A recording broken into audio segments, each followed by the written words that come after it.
everyone, Mrs. Slauson. All right, so this is our last set, mind you, of video notes for chapter 1. We're going to be covering two things. One is, I showed you in the last couple of videos how to graph an absolute value function and how to graph a piecewise function. And in this section, we're going to look at, if it is graphed, how do you write the function or the equation that goes with it? And then the second part, or a different video, will be how do you solve but with inequalities, so the alligators instead of an equal sign. All right, so starting on how do you write an absolute and value and piecewise function. So I'm on page 28 in the notes, and we're going to start with the piecewise functions because we're just going to look at these as pieces of a line.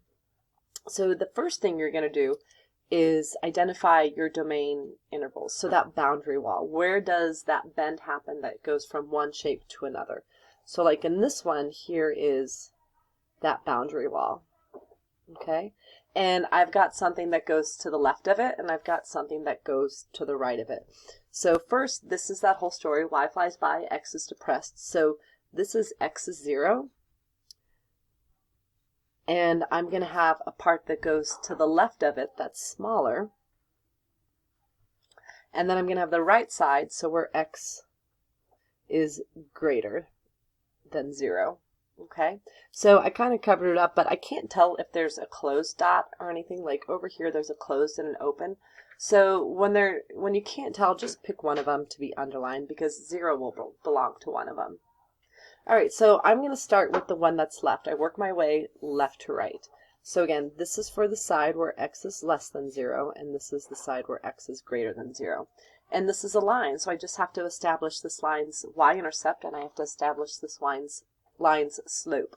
So first, when I look, this line has a y-intercept of 0. And then I want to establish this one's slope. So I just need to find one easy point. They're called lattice points. And check the rise over the run to get to the next one. So if I start looking, this is an easy point. I can identify this one, and this one, and this one, and this one. So I just want to figure out the rise and the run. So always note the scale. So this is just going up by ones and over by ones. So there's nothing special, but I'm going to rise 1 over 1, rise 1 over 1. So my slope is 1 over 1, but with 1 over 1, you just need 1. The other thing you need to check is, assign the correct sign to your slope. So this slope is going uphill, so I want to keep this as a positive 1. And now I'm ready to write my equation. So if you remember, functions kind of have piecewise functions just have one big function, and then they break it up into the two parts. So for this line, the one that's less than 0, I would write 1x plus 0. Technically, you wouldn't even see all of that. They would actually just write x because 0 doesn't need to be there, and 1 times x is x. But we'll go ahead and just write the whole thing. So in my other line, I want to do the same thing. I want to establish my y-intercept. So again, this one has a y-intercept of 0. And then I want to establish my slope. So pick some easy points, those lattice points. So there's a lattice point, there's a lattice point, there's a lattice point, and I'm just going to check my rise and run. So I rise 2 over 1, rise 2 over 1. So this one has a slope of 2 over 1, but I'm just going to use 2. And again, it does go uphill, so I'm going to keep that 2 positive. And this time, I'll write this one, and it's 2x. You can't see that. You can write the plus 0 if you want, but you can also just leave it as 2x. So there's your first piecewise function. So let's go to the next one. So first I notice, here's one section, and then it stops, and it picks up back here. So this is my boundary wall. And you notice it's at x is 2, and so this is to the left of negative 2. I said 2. And then this one is to the right of negative 2. Since this one has the closed circle attached to it, I will underline. And this one has the open circle, so I won't underline. So I'm just going to go ahead and start this down here.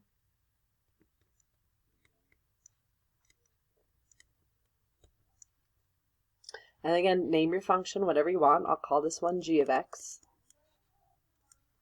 And now I'm going to have to figure out the equation for this line and for this line. So again, for this one, I need to establish the y-intercept, and I need to establish the slope. So first, the y-intercept is not noticeable right now because it's over here. So first I'm just going to establish the slope. So to get from this point to this point to this point, again, my scale is just going by ones. I rise and rise one, run one, rise one, run one. That's hard to say. So my slope is 1, and it's going uphill, so I'm going to keep it a positive 1. So now what I want to do is just kind of continue that so I can figure out the y-intercept. So rise 1 over 1, rise 1 over 1. And eventually, if it did meet, that would be my y-intercept at 5. So I'm ready to write this equation. Y equals mx plus b. So 1x, again, you wouldn't normally see the 1, but we'll put it there, plus b. So the other line, if you notice, this is a horizontal line, so it has no slope. The slope is actually 0. And you can actually go back to my story that this is a y flies by line, and I just have to see where it flies through. And if you start picking points on this line, that every point has a y value of 2. So this is just the equation of y equals 2. So when I put something here, I won't put an mx plus b, I'll just put 2. And again, one more reason why it's 2 is if you do go about this the other way, this has a y-intercept of 2. And if I do check my rise over run, I never rise, so that's 0. And to get to the next point, I run over 1. And if you do the math here, that's just 0. And if you do put this into y equals mx plus b, you'll have 0x for m, plus b, and then when you multiply anything by 0, this would just disappear, and you're just left with the 2. So just a little bit different perspective on that one. All right, let's take a look at a word problem. How do I write a word problem? And this is going to be a piecewise function. So an air conditioning sales rep receives a base salary of this much per month, plus a commission. So if the salesman sells up to and including $25,000 of merchandise, this is his commission rate. And if he sells over that $25,000 amount, his commission rate is 5%. Okay? So we're going to write an equation. We got 2 parts. So let's kind of think about what those 2 parts are. So I'm going to put on this side of this little, what is that? I don't know what you call that, kind of brackety thing, my restrictions here. So everything is based on how much he makes in commission. So there is if he sells up to and including 25,000. So if we let X be his commission, anything up to and including 25,000 will go with the equation that we're about to write. So up to including means I'm actually looking at amounts under or less than 25,000, and I'll include 25,000 because that's what it says here. And then he'll make a different commission rate if he makes over, so if his sales are over 25,000. So now let's write the equations that go with this. So regardless of what's going to happen, he's going to make $28.50 a month. So if we start his pay, so let's do a pay, P for pay. And so if he's under 25,000 or 25,000, he gets a base salary of $2,850, plus he's going to make, where is it, 2% in sales. So 2% as a decimal is 0.02, and X is going to be the sales. So if he makes $10,000 in sales, I would take 10,000 times 0.02, add his base salary, and I've got his pay. Now, if he's making over 25,000, then his commission rate actually goes up, but he'll still have his $28.50 of his base pay, plus 5%, and there's 5% as a decimal, of whatever his commissions are. So if he sells 30,000, I'd go here, he'd get 5% of that, and then I would add his base pay. And that is our piecewise function for this particular word problem. All right, let's talk about absolute value, and then what I'm going to do is show you a quick way to graph the absolute value. I mentioned in class there's the normal way, where we look at A, H, and K, and the left, right, up, down, but there is a quick way, but I wanted to show you this other way because that's what we'll be doing most of the year, so hold on one moment. Okay, so now I'm on page 29 in your note packet, and we're going to take a look at how do we write an absolute value function. So first what we want to do is identify the vertex. So going back to geometry, remember the vertex is just that corner of your angle, and when I look at this particular example, this has a vertex of 3, -2. So I want to identify that first. And then you're going to identify the slope. So basically what absolute value does is it took a line, and because of the absolute value forcing numbers to become positive, it broke our line and made this V shape. So I just need to take a look at my slope. So how do I get from one easy point to another easy point? So I could look on this side and like, how do I get from here to here to here? Or I could look on this side, how do I get from here to here to here? Because it's going to be the same thing. So I'm looking for a rise over a run. So I rise 2 over 1, rise 2 over 1. Again, always note the scale. Make sure, it's actually going by what I'm saying. This is going up by ones and over by ones. So my A, which is like my slope, is 2. Now, it's going to stay a positive 2. If this shape had been upside down, then I would make this a negative 2. But this is right side up, okay? So, and that's what we just did here. Determine if your graph should have a negative sign because it was flipped. It's not flipped, so it won't. And now we're just going to take the negative, if we need it, A, H, and K, and just substitute them into here, and then we're done. It's pretty simple. So, f of x, I don't have a flip, so in for A goes my slope, that's 2. And then I always write x minus, and I'll put in my H value, and then I'll add my K value. And if you want to check to see if this is right, go to your y equals button on your calculator, type this in, and you should see this picture. So let's try these, and let's go here. So first thing again I'm going to do is establish my vertex, my H and my K. So if I look, this is negative 2, 3. So H and K is just negative 2 and 3. And then I want to establish my slope. So how do I get from one easy point to the next to the next? And this is just up 1 over 1, up 1 over 1. So my A is 1. But since it's upside down instead of that parent V-shaped function, we will have a negative with it. And now I'm ready. I'm just going to put it into my equation. So again, I'm just going to use f of x. You can use whatever you want. And I put in the negative and A, which I've kind of built together. I make my absolute value bars, and then I do x minus, and I put in my H value, and then I add my K value. So you probably wouldn't see it written like this. You would actually see just the negative in front, because I don't need the 1. And you also wouldn't see subtracting negative 2. You can just add 2 and plus 3. So there's nothing wrong with this, but that's not how it would be normally presented to you. And again, if you want to see if you're right, go to y equals, type this in, and it should match the picture. And the last one. So again, I'm going to establish the vertex. So that's 3, negative 2. Again, that's my H and K, just writing this a bunch of different ways to get from one point to another point to another point. My A is I'm rising 2 and over 1, rising 2 over 1, so that's my slope. And since it's a regular V shape, I don't need to flip it. And this time I'll use G. So to make my function, put in your A, start your bars, and then it's x, it's always minus your H value, and then add your K value. And again, y equals, put it in, and you should see that. So let's talk about the short way to graph now, and you're going to probably be cursing at me, why didn't I just show you this the first time? But as somebody said on Silver Group, wow, this is really easy how I showed you how to graph. If you know how to graph with A, H, and K and the transformations and translations and stuff, that's what we're going to do all year long. All right, so I had to pause the video. I'm not sure if you're aware of that, but because someone was knocking on the door and we might get another interruption, so I might have to pause again. So I have actually pulled up page 26, which is what one of the assignments you were supposed to do, and I want to show you now the quick cheat way to graph absolute value functions.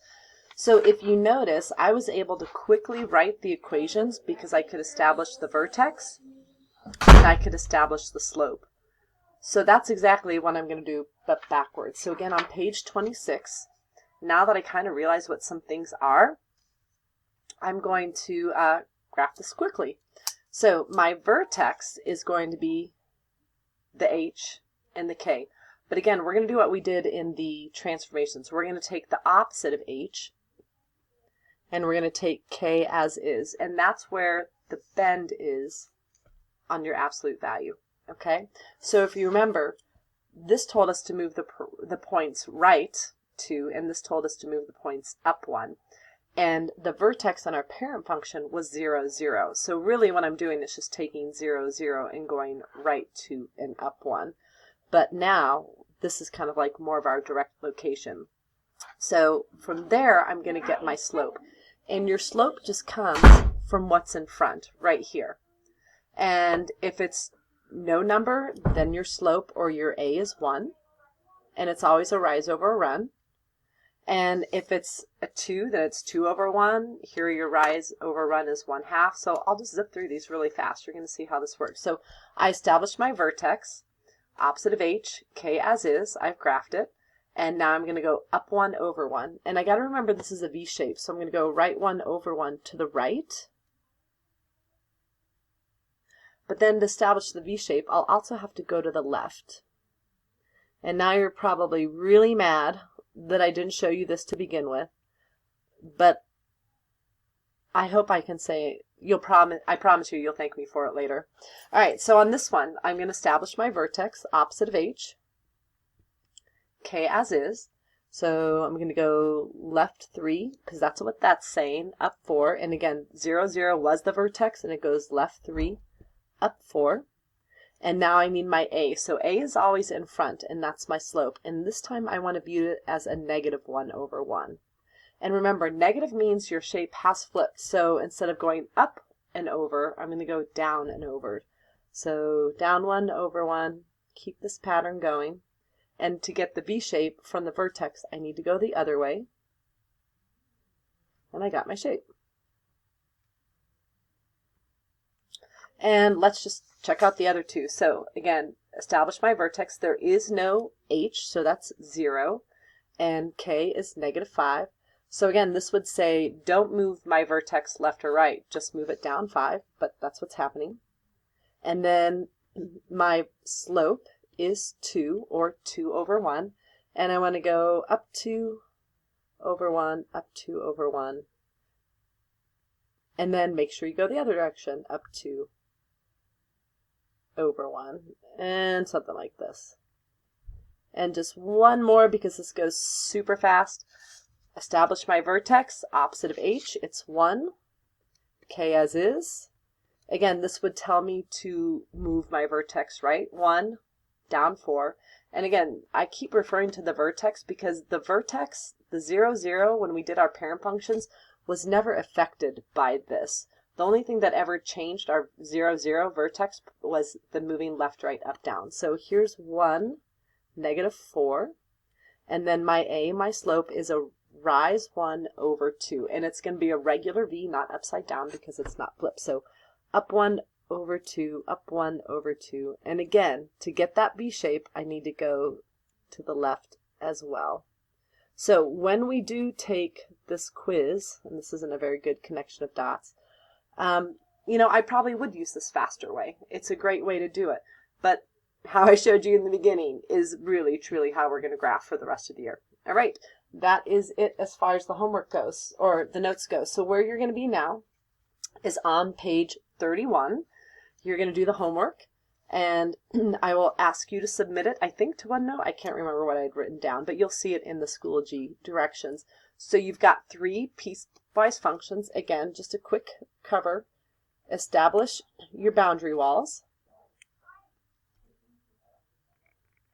Remember, closed means it will include the value.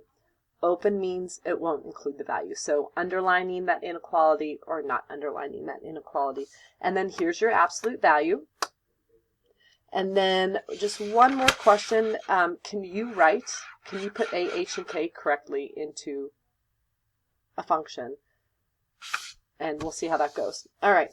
So again, I think these will be your toughest. So just one more little clue. This has a boundary wall at x is negative 1 and x is 1. So when you set this up, this side, let me switch colors just to get you a quick little reminder, is to the left of negative 1. This one is to the right of 1. And then this one is actually in between. So I don't have a lot of room to write there, but this is how you write between x with 2 inequality signs and between negative 1 and 1. All right. Because the dots are here, you can decide where you want to do your underlining. Here it's a little bit more specific. And that's it. We'll see you in class.